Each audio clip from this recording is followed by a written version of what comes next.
اما بعد فاعوذ باللہ من الشیطان الرجیم بسم اللہ الرحمن الرحیم رب اشرح لی صدری ویسر لی امری واحلل عقدۃ من لسانی یفقہوا قولی۔ عید الاضحیٰ کی آمد ہے۔ عید الاضحیٰ جسے عید قربان بھی کہا جاتا ہے یا قربانی کی عید، امت مسلمہ کے لیے ایک عظیم الشان تہوار کی حیثیت رکھتا ہے۔ عید مناتے ہیں، لیکن یہ بھی ضروری ہے عید منانے کے ساتھ ساتھ کہ ہم اس خوشی کے موقع کو شعوری طور پر منائیں۔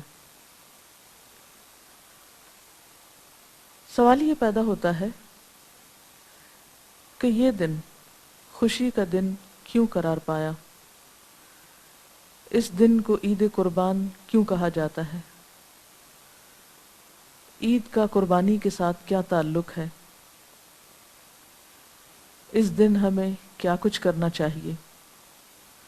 اسلام میں خوشی منانے کے آداب کیا ہیں؟ تو ان موضوعات پر ہم اپنی کچھ نشستوں میں گفتگو کریں گے۔ آج اس سلسلے کی پہلی گفتگو ہے جو لفظ قربانی کے حوالے سے ہے۔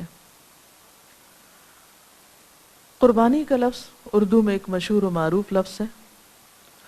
عام طور پر اس کو ایثار کے ساتھ ملا کر بھی بولا جاتا ہے، ایثار و قربانی۔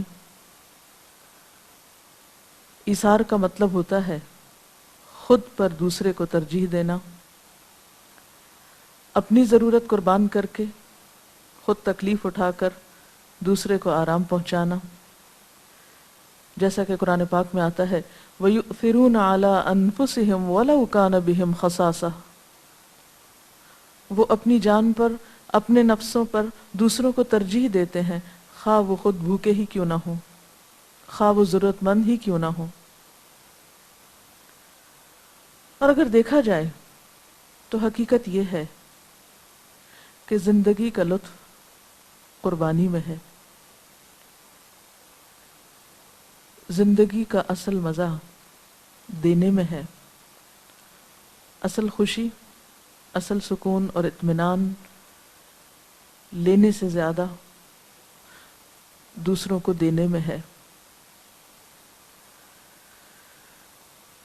دنیا میں ہر دور میں انسان اس بات کی تلاش میں رہا کہ وہ اس راز کو جان سکے، اس راز کو پا سکے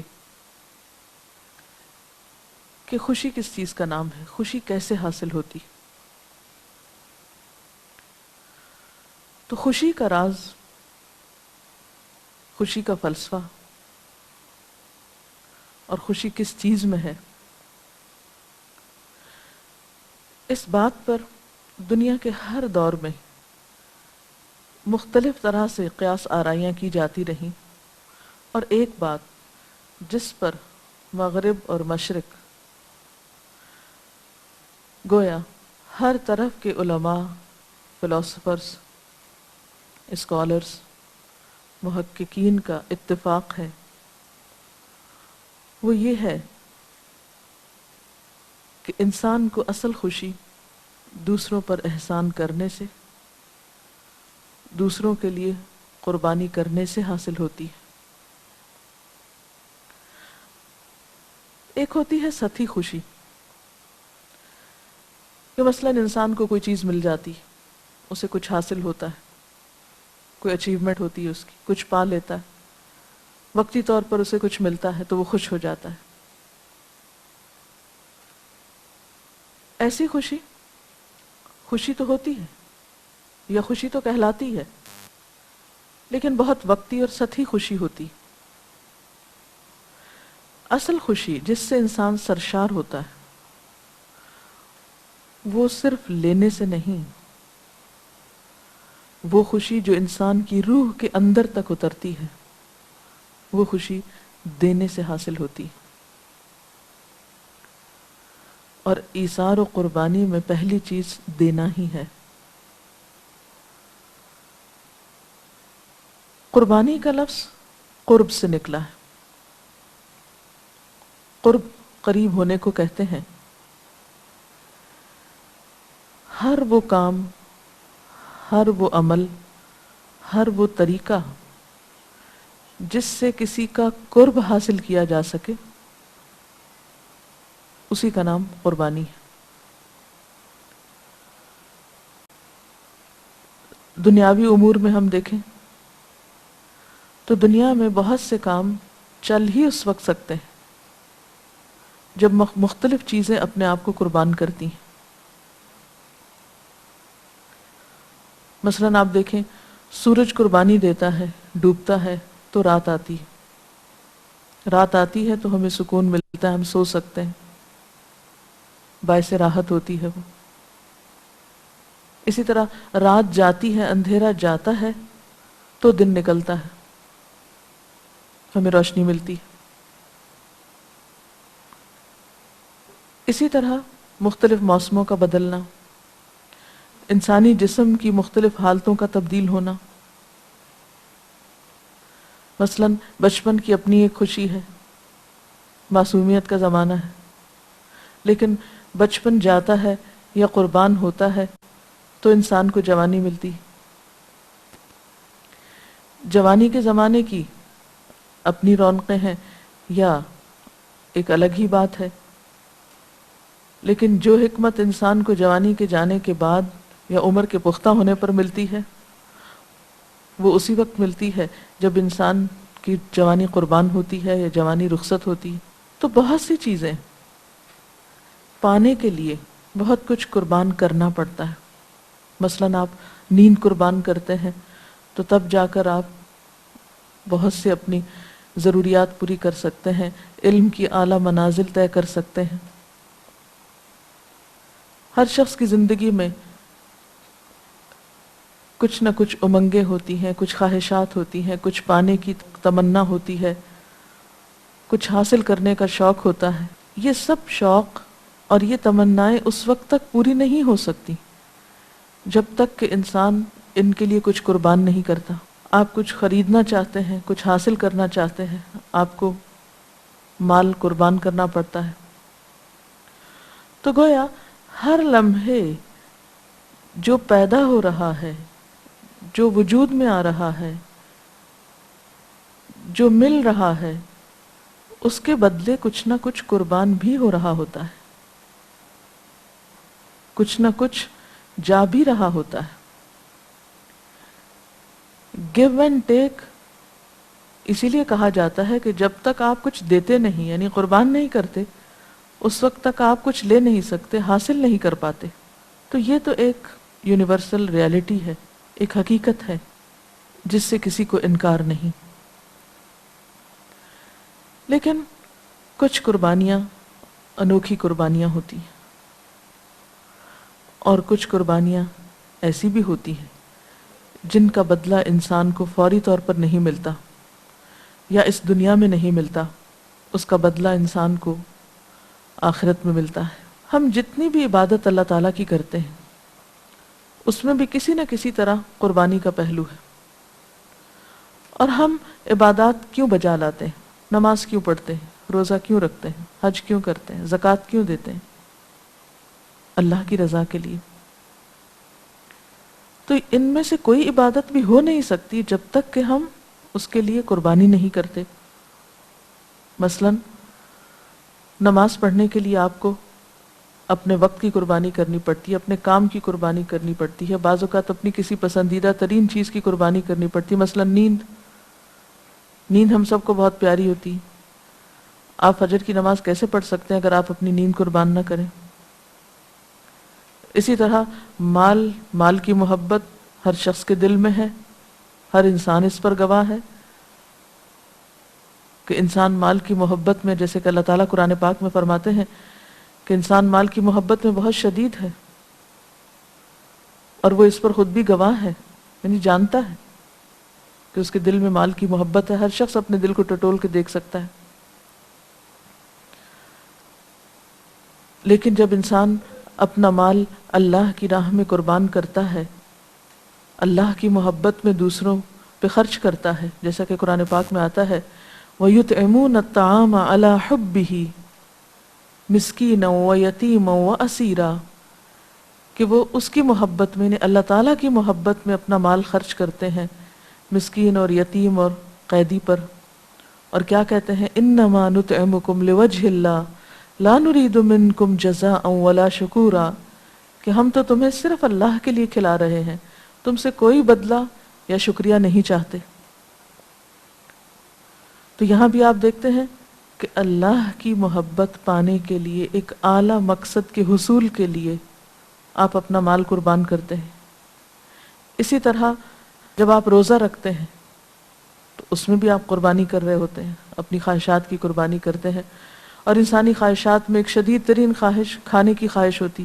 اسی طرح حج کے موقع پر آپ اپنے اہل و عیال کو چھوڑتے ہیں، اپنا وطن چھوڑتے ہیں، اپنا کام کاروبار چھوڑتے ہیں، بہت کچھ قربان کر کے آپ وہاں پہنچتے ہیں، یعنی اللہ کے گھر میں پہنچتے ہیں. تو انسان کو ہمیشہ کچھ پانے کے لیے قربان کرنا پڑتا ہے. اور جب انسان کوئی چیز قربان کرتا ہے تو بظاہر وہ چیز اس کے ہاتھ سے جاتی ہوئی محسوس ہوتی، لیکن حقیقت میں اس کے بدلے میں اس کو، اگر وہ کام خالص اللہ تعالیٰ کی خاطر ہو تو اس سے کئی گنا زیادہ بڑا اجر ملتا ہے. اور اس کی مثال کیا ہے؟ مثلا ایک دانہ جب زمین میں، یا ایک بیج زمین میں بویا جاتا ہے تو اس کا سائز کیا ہوتا ہے؟ بہت چھوٹا سا سائز ہوتا ہے. لیکن جب وہ زمین کے اندھیرے میں جانا قبول کر لیتا ہے، اپنا آپ مٹاتا ہے، قربان کرتا ہے، تو آپ نے دیکھا ہوگا کہ ایک بیج سے جو ایک پودا نکلتا ہے یا ایک درخت پھوٹتا ہے، پھر وہ بعض اوقات سال ہا سال، اور کچھ درخت تو صدیوں تک بھی قائم رہتے ہیں. ایک بیج نے اپنا آپ قربان کیا، لیکن اس کے نتیجے میں سال ہا سال تک لوگوں کو فائدہ پہنچا. تو قربانی کی اصل روح یہی ہے. اور عید قربان ہمیں دراصل یہی بات یاد دلاتی ہے کہ ہمیں اللہ کی خاطر اپنے مال کی قربانی جانور کو قربان کرنے کی شکل میں کرنی ہے، تاکہ ہمیں عام زندگی میں قربانی کی عادت ہو، عام زندگی میں ہم قربانی کر سکیں، کیونکہ قربانی کے بغیر کچھ بڑے مقاصد حاصل نہیں ہو سکتے. اسی لیے ہم دیکھتے ہیں کہ پھر قربانی کا لفظ محض ایک ڈکشنری کے معنی ہی نہیں رکھتا، بلکہ قربانی کے اصطلاحی معنی یہ ہوتے ہیں کہ ایام عید اور ایام تشریق میں اللہ تعالیٰ کی رضامندی اور خوشنودی کے لیے اور اللہ کا قرب حاصل کرنے کے لیے اونٹ یا گائے، بکری، بھیڑ یا دمبا وغیرہ ذبح کرنا، ان جانوروں کا خون بہانا، جو کہ ایک سمبل ہے، علامت ہے قربانی کی. اور اس کا حکم ہم دیکھتے ہیں کہ ہر امت کو دیا گیا. قرآن پاک میں اللہ سبحانہ وتعالیٰ فرماتے ہیں لِكُلِّ أُمَّةٍ جَعَلْنَا مَنْسَكًا هُمْ نَاسِكُوهُ، ہر امت کے لیے ہم نے قربانی کا ایک طریقہ مقرر کیا جس طریقے کی وہ پیروی کرتی رہی. اسی طرح ہم دیکھتے ہیں کہ سب سے پہلے حضرت آدم علیہ السلام کے بیٹوں نے قربانی کی تھی. سورۃ المائدہ کی آیت نمبر 27 میں آتا ہے وَاتْلُ عَلَيْهِمْ نَبَأَ ابْنَيْ آدَمَ بِالْحَقِّ اذ قربا قربانا فتقبل من احدهما ولم يتقبل من الآخر، کہ ان کے سامنے آدم علیہ السلام کے دو بیٹوں کا واقعہ بیان کیجئے کہ جب ان دونوں نے قربانی کی تھی. گویا قربانی کا طریقہ حضرت آدم علیہ السلام کے وقت سے ہی چلا رہا ہے. تو ان کے دو بیٹوں نے قربانی کی اور ان میں سے ایک کی قربانی قبول کر لی گئی اور دوسرے کی قربانی قبول نہ کی گئی. اسی طرح ہم دیکھتے ہیں کہ اللہ کے رسول صلی اللہ علیہ وسلم کو بھی قربانی کا حکم دیا گیا. سورۃ الکوثر میں آتا ہے فَصَلِّ لِرَبِّكَ وَانْحَرْ، اپنے رب کے لیے نماز پڑھیے اور قربانی کیجیے. ایک اور جگہ پر فرمایا قل ان صلاتی ونسکی ومحیای ومماتی للہ رب العالمین لا شریک لہ وبذلک امرت وانا اول المسلمین. آپ کہہ دیجئے بے شک میری نماز اور میری قربانی اور میرا جینا اور میرا مرنا اللہ رب العالمین کے لیے ہے، اس کا کوئی شریک نہیں، اور میں سب سے پہلا مسلمان ہوں. حضرت عبداللہ بن عمر رضی اللہ تعالی عنہ روایت کرتے ہیں کہ آپ صلی اللہ علیہ وسلم نے 10 سال مدینہ میں قیام فرمایا، یعنی ہجرت کے بعد. آپ ہر سال قربانی کرتے رہے. گویا قربانی کی سنت جس کا آغاز آدم علیہ السلام کے زمانے میں ہو چکا تھا اور مختلف شکلوں میں باقی امتوں میں بھی رہا،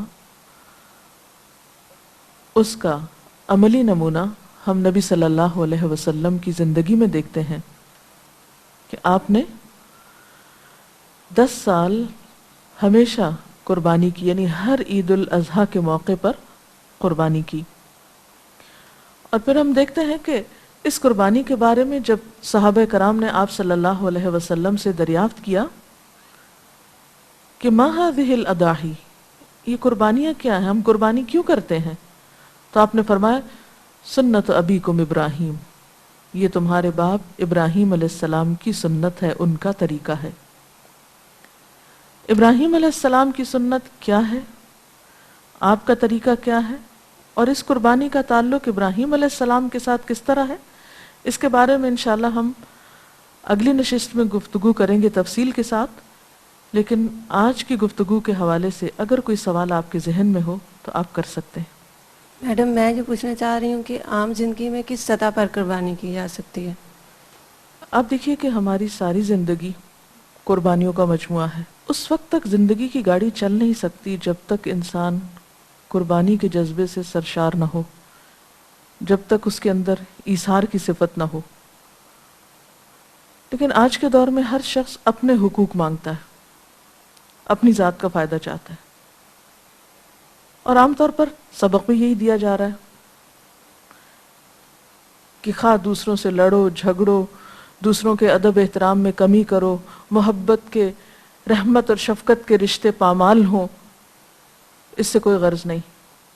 ہر شخص صرف اپنا حق چاہتا ہے، صرف اپنی ذات کو اہمیت دیتا ہے. اور ہم نے یہ سمجھ رکھا ہے کہ شاید اس طرح خوشیاں مل سکتی ہیں، شاید صرف مانگنے سے یا چھیننے سے یا صرف لینے سے انسان خوش ہو سکتا ہے. جبکہ حقیقت یہ ہے کہ جو شخص دینا نہیں جانتا، جو شخص قربانی نہیں کرتا، وہ پا بھی نہیں سکتا. کسی کو اپنا حق کیسے مل سکتا ہے جب تک کہ دوسرا دینے کو تیار نہ ہو. مثلا حقوق کی بات ہے تو حقوق میں ایک فریق دینے والا ہوتا ہے اور دوسرا لینے والا ہوتا ہے. تو لینے والے کو کچھ بھی اس وقت مل نہیں سکتا جب کہ دینے والا دے نہ رہا ہو، اور دینے والا لازمی طور پر قربانی ہی کر رہا ہوتا ہے. تو ہم دیکھتے ہیں کہ ہر سطح پر قربانی ہوگی، ہر ریلیشن شپ میں قربانی ہے. مثلا آپ ماں کو دیکھیے، ماں بچے کی ولادت میں، بچے کی پیدائش کے موقع پر، بچے کی تعلیم، تربیت، اس کو کھلانا پلانا، ان تمام موقعوں پر قربانی کرتی ہے. اپنی نیند کی قربانی کرتی ہے، اپنی جوانی کی قربانی کرتی ہے، اپنی صحت کی قربانی کرتی ہے، اپنے آرام کی قربانی کرتی ہے. کتنی قربانیاں ہیں جو ماں کرتی ہے. اور صرف ماں نہیں کرتی، باپ بھی قربانی کرتا ہے. بچوں کے نان نفقے کی ذمہ داری جو باپ کے اوپر ہے، اس کے لیے وہ سارا دن اپنے آپ کو تھکاتا ہے، محنت کرتا ہے، جو بھی جس کے حصے میں ہے. یہ سب چیزیں قربانی سے ہی حاصل ہوتی ہیں. اور پھر بچوں پر جو کچھ بھی والدین خرچ کرتے ہیں، پھر اسی طرح شوہر اور بیوی کا رشتہ اگر آپ دیکھیں تو اس میں بھی باہم قربانی ہو تو تبھی زندگی خوشگوار ہو سکتی ہے. اور اگر ہر شخص صرف یہ چاہے کہ اس کا آرام، اس کی خوشی، اس کی مرضی اور اس کی بات، تو پھر زندگی خوشگوار نہیں ہو سکتی. اسی طرح آپ دیکھیں کہ کوئی بھی تعلق جو انسان اور انسان کے باہم ہے، خواہ وہ خونی تعلق ہو، رشتہ داری کا تعلق ہو، یا اس کے علاوہ کوئی اور تعلق. مثلا استاد اور شاگرد کے تعلق کو آپ دیکھیے کہ استاد جب علم دیتا ہے اپنے شاگردوں کو تو وہ بھی اپنے آرام اور سکون اور ایک بڑی زندگی کے وقت کے حصے کی قربانی کرتا ہے. تو جب بھی کسی دوسرے انسان کو فائدہ پہنچانا مقصود ہو، یا انسانوں کے ساتھ ایک بہترین تعلق قائم کرنا ہو تو وہ ممکن ہی نہیں جب تک کہ دوسرا فریق قربانی نہ کرے. تو زندگی کی خوشی، ترقی کا راز، اور نہ صرف یہ کہ اس زندگی میں بلکہ آخرت کی زندگی میں اس وقت تک حسن پیدا نہیں ہو سکتا جب تک کہ انسان قربانی نہ کرے. کوئی اور سوال؟ میڈم میرا آپ سے سوال یہ ہے کہ عید الاضحیٰ کو عید الاضحیٰ کیوں کہا جاتا ہے؟ عید الاضحیٰ کو عید الاضحیٰ کیوں کہا جاتا ہے؟ اضحیٰ اضحیہ سے ہے. اضحیہ عربی میں قربانی کو کہتے ہیں. چونکہ اس دن جانور قربان کیے جاتے ہیں اس لیے اس کو عید الاضحیٰ کہا جاتا ہے. ڈاکٹر صاحبہ، اسلام کے علاوہ دیگر مذاہب میں قربانی کا کوئی تصور پایا جاتا ہے؟ قربانی کا تصور دنیا کے تمام مذاہب میں پایا جاتا ہے. اس کے لیے عموماً الفاظ مختلف استعمال ہوتے ہیں. مثلا نروان کا لفظ ہے، یا بھینٹ چڑھنے کا یا چڑھانے کا لفظ ہم دیکھتے ہیں. مثلا بتوں کے نام پر یا دیوی دیوتاؤں کے نام پر بسا اوقات جانوروں کی اور انسانوں تک کی قربانی کی جاتی ہے. تو قربانی کا تصور ہر جگہ پر ہے. اس کے ساتھ ہی ہمارے آج کے پروگرام کا وقت ختم ہو رہا ہے. اجازت چاہتے ہیں. السلام علیکم ورحمۃ اللہ وبرکاتہ. اللہ اکبر، اللہ اکبر، لا الہ الا اللہ، واللہ اکبر، اللہ اکبر وللہ الحمد. اللہ اکبر، اللہ اکبر، لا الہ الا اللہ، واللہ اکبر، اللہ اکبر وللہ الحمد.